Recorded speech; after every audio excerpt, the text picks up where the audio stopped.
বক্তৃতাটা স্বার্থভাবে আমি তাই আপনাদের বলছিলাম এক হলো তার কারণ ওদের কোনো ভবিষ্যৎ ছিল না রাজ্যে। আমরা 2012-তে কংগ্রেসের সঙ্গ ছেড়ে দিয়েছিলাম। মমতা ব্যানার্জি বলেছিলেন, আমাদের দল সিদ্ধান্ত নিয়েছিল যে যেহেতু টুচি কেলেঙ্কারি এবং কয়লা খনি কেলেঙ্কারিতে তাদের নাম জড়িয়ে যাচ্ছে, আমরা কংগ্রেসের সাথে আমরা চলে এসেছিলাম। তার পরের বছর 2014-তে লোক 34টা পেল। সিপিএম দুটো, তাও আবার সেলিম যে বড় বড় কথা বলে রক্তগঙ্গা বইবে 11 নেতা, আর কংগ্রেস পেল 4টে আসন। তারপরে পানিহাটিতে ভোটির নাম আনন্দবাজার পত্রিকা। দুবেলা মমতা ক্ষমতা থেকে চলেও যাবে না যতক্ষণ মানুষ আপনারা আছেন। আনন্দবাজার কিচ্ছু করতে পারবে না। কিন্তু আপনাদের কাছে আমাদের আবেদন, নির্বাচন না, অনেক চ্যানেল আছে বাংলায়, অনেক চ্যানেল আছে, অনেক সংবাদপত্র আছে, সেগুলো করুন।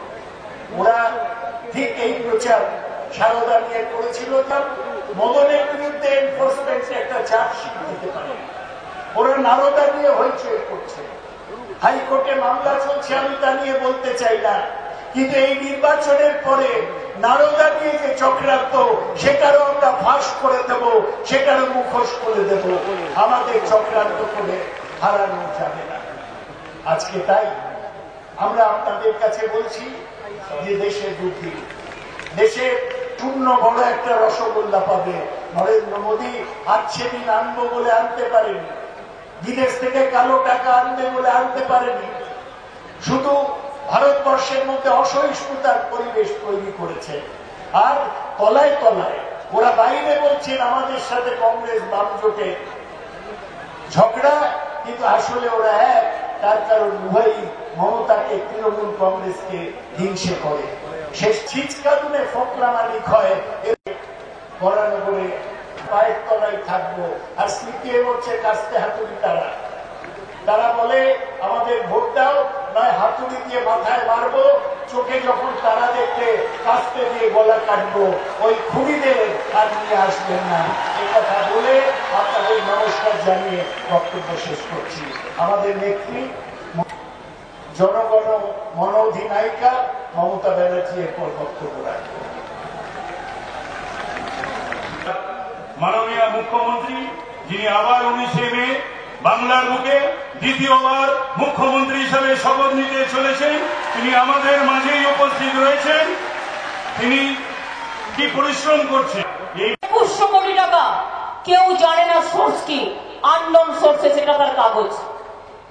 বিজেপি পার্টি কত 2200 কোটি টাকা আননোন সোর্সেস মানি, কেউ জানে না তার হিসেব কোথায়।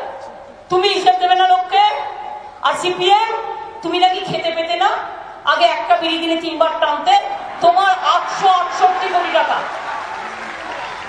তোমারও 868 কোটি টাকা। কমরেড, মনে পড়ে 16 কোটি টাকা প্যান কার্ড নাই বিমানে কামান ধরতে গেছিল, সবাই জানে। কোন তদন্ত হয়নি। সিপিএম করলে তদন্ত হবে না, বিজেপির বন্ধু পালের গোদা। কংগ্রেস করলে তদন্ত হবে না।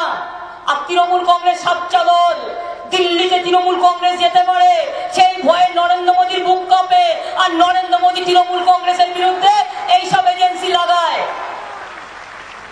অনেক ইলেকশন আপনারা দেখেছেন, কোন ইলেকশন এরকম অত্যাচার সন্ত্রাস দেখেছেন?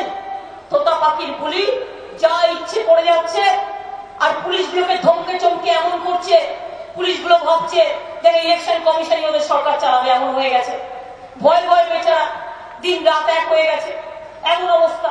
দু একজন তো মাথা মাথা করে বসেই পড়েছে, ভাবছি ইলেকশন কমিশনের চাকরিও করে। এরকম একটা অবস্থায় দাঁড়িয়ে গেছে। আজকে দেখুন, কংগ্রেসের 82.5% total income INC is from unknown sources. তার মানে কি? Like sale of coupon.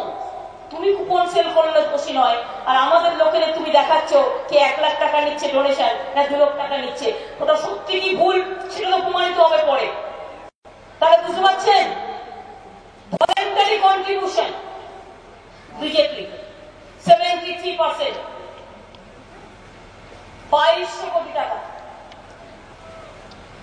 সাধু সিপিএম এর 53.8%। বুঝলেন কিছু? এই হয়ে গেছে অবস্থা। আর তুমি মহারাজ সাধু বলে আজ আমরা চোর বটে চমকে চমকে বেড়াচ্ছ, ধমকে ধমকে বেড়াচ্ছ। তোমরা জানো না আমাদের চমকালে আমরা গর্জাই, আর আমাদের গর্জালে আমরা বর্ষাই। একটা কথা বলে রাখি, নির্বাচন চলছে, হয়ে যা, আমরাও থাকবো বেঁচে, তোমরাও থাকবে বেঁচে। পার্লামেন্টে আমারও 46 জন এমপি আছে, ছেড়ে আমি কথা বলবো না, প্রত্যেকটার পয়েন্টে হিসেব নেব। আর সুকান্তের ভাষায় বলবো, আদিম হিংস্র মানবিকতার আমি যদি কেউ হই, স্বজন হারানো শ্মশানের বুকে চিতা আমি তুলবই। এটা মাথায় রাখতে হবে। বেঁধে জোট, জোড়াফুলের সম্পদ, বড়নগরের বেঁধে জোট, খড়দাতে বেঁধে জোট, জগদ্দলে বেঁধে জোট, কলকাতাতে বেঁধে জোট। ভোট দিন, ভোট দিন, ভোট দিন, নিজের ভোট নিজে দিন, ভোট দিন, নিজের ভোট নিজে দিন, নিজের ভোট নিজে দিন। 19শে মে আসছে দিন, এই মাটিতে ভালো করে সিপিএম, কংগ্রেস, বিজেপি আর এদিকে গণতন্ত্রের মাধ্যমে পরাস্ত করে দিন। আর ভালো করে কবর দিন, ভালো করে কবর দিন, ভালো করে কবর দিন। জয় হিন্দ, বন্দে মাতরম, খোদা হাফেজ, ইনশাল্লাহ। সকলেই ভালো থাকবেন মা বোনেরা আমার। আপনাদের সকলের কল্যাণ কামনা করি। মা কি ভাইরা যাওয়ার আগে, কি বোনেরা একটু হবে না ধরে শুভেচ্ছা? মা বোনেরা না থাকলে আমার হয় না, না জাগিলে